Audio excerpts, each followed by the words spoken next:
Congressman Adam Schiff of California is joining us. He's the top Democrat on the House Intelligence Committee. Congressman, thanks very much for joining us. You bet. I know you're well briefed. What can you tell us about this third suspect, the guy with the hat, the white jacket? He's at large right now. Well, obviously there's an intensive manhunt for him. We're trying to do everything possible we can to support the Belgian efforts. When they're able to identify people, when they're able to produce selectors, phone numbers or whatnot, we run them through our system to try to find out are there any leads that we can help supply. So we're doing everything we can. But I think it's important to know, while the manhunt is certainly focused on this one person, there's a broad concern that there may be a great many other facilitators and plotters. Hundreds of others? Potentially.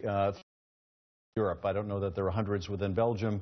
But all ISIS-related, ISIS members, if you will, organized by ISIS, not just what they call lone wolves? Well, I would think this would include a category of people who are foreign fighters who have returned home, as well as people that were involved in the Brussels attack that may be homegrown radicals that have now affiliated with ISIS, that have made contact with foreign fighters, or may have had some communication with ISIS in Raqqa. What about the bomb maker, Najim Lashrawi? He was killed. Normally, the bomb makers, you don't want to see them dead because ISIS wants them to build more bombs. This is a technical skill they have. How do you explain that? Well, I don't have confirmation myself that the bomb maker is dead. Now, the Belgians may be confirming that. I don't know.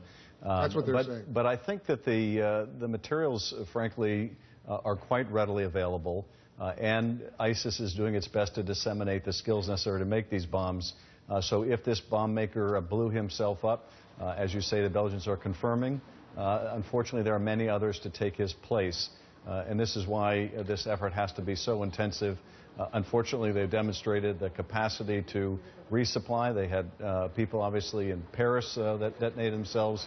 And there are more that are willing to do the same. The timing of this terror attack in Brussels, did it occur because the other day they arrested one of the suspects, one of the terrorists from the Paris attack, Salah Abdeslam, and that they thought he was talking, and they said, you know what, we better do this before we get rounded up ourselves? I think almost certainly it accelerated the plot, but that plot had to be already in the works. It was just too sophisticated with multiple targets, multiple parties involved. Salah Abdeslam, the guy arrested, was he going to be part of these additional plots based on what you're hearing?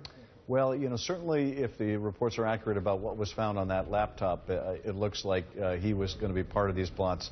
What his role may have been, I don't know. Whether he tried to live another day to organize yet another plot, still to be determined. And is he cooperating now? Is he sharing important information with authorities in Belgium?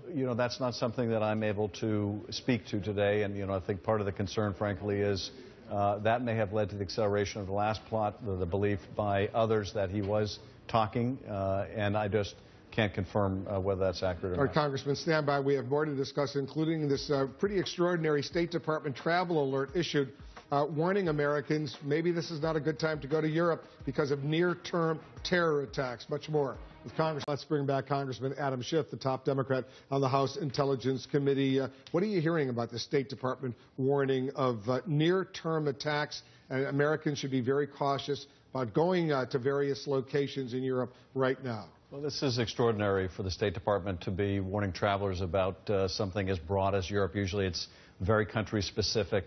But I think it's reflective of the fact that the intelligence community does have information that there are plots and a great number of people that are unaccounted for, different targets within Europe. So the State Department evidently decided to be extraordinarily prudent and provide these kind of warnings. I assume you agree with Mike Rogers. They wouldn't issue a warning like this unless there was hard intelligence of near-term attacks. I don't think they would do it without considerable intelligence that there were attacks potentially in several European capitals or other cities. This had to be a very weighty decision. You can imagine the impact on Europe. They're already reeling from these attacks, and now they potentially could be reeling from the economic consequences. So it's a big step for the State Department to undertake something like this. Absolutely. The State Department says about a dozen Americans were injured in these two terror attacks, three real bombings in Brussels, and that others remain missing right now, including diplomats and family members. What, if anything, can you tell us about that? Well, I don't have any more specific information on that, but it's extraordinary if you can't account for all your people, because that's the first thing that happens after a terrorist attack, is that Our embassies will reach out to our people. They'll try to make sure that they get in contact. They know where people are. So anyone who's not accounted for is a subject of great concern.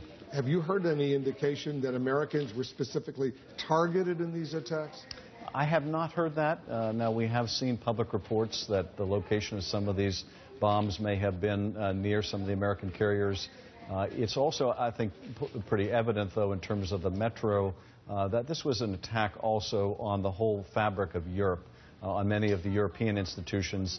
They were, I think, as much a target, if not more, than we were, certainly in terms of the metro. U.S. officials have told CNN, Congressman, there were warning signs out there, what they call nonspecific chatter in the weeks leading up to these terror attacks in Brussels. Here's the question. Could it have been prevented? I don't know. I mean, it certainly could have been prevented perhaps if Belgium had greater capacity. But could have been prevented in the sense that we have intelligence, were there dots that we didn't connect? I don't think that's the case. We have been aware that there were ongoing plots against cities in Europe. There were concerns about Brussels, but there have been concerns about Paris and Berlin and many other cities as well.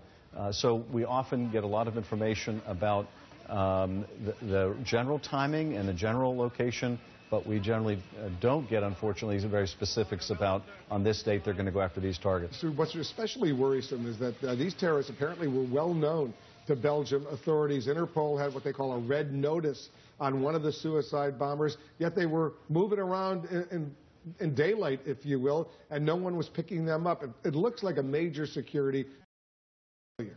It was certainly that. When you consider the fact that Saleh Abdeslam was in Molenbeek. I was in Molenbeek just a few weeks ago. He was one of the Paris bombers who was on the loose for 4 months and hiding in plain sight in his hometown. Well, he was right in that Molenbeek neighborhood. When I was there, the police were quite active in the neighborhood. There have been arrests, it seems like, on a weekly basis, if not more. But the fact that it could continue to serve as a logistical hub for additional attacks, even when the Belgians were pressing the way they were, when they were a state of heightened vigilance, that says that really the Belgian services don't have the capacity to deal with the magnitude of the problem, both from foreign fighters as well as Belgians who are radicalized at home. There are now reports that ISIS has trained at least 400 fighters to target Europe. Can you confirm that? I can't confirm the number, but I can say there is a large number of people. Hundreds? Potentially hundreds. You know, if you include both foreign fighters that have returned from the fight, as well as people that didn't leave for the fight, but in communication, with ISIS, it could well reach those kind of numbers. Congressman Adam Schiff, thanks for coming in. Thanks, Wolf. Just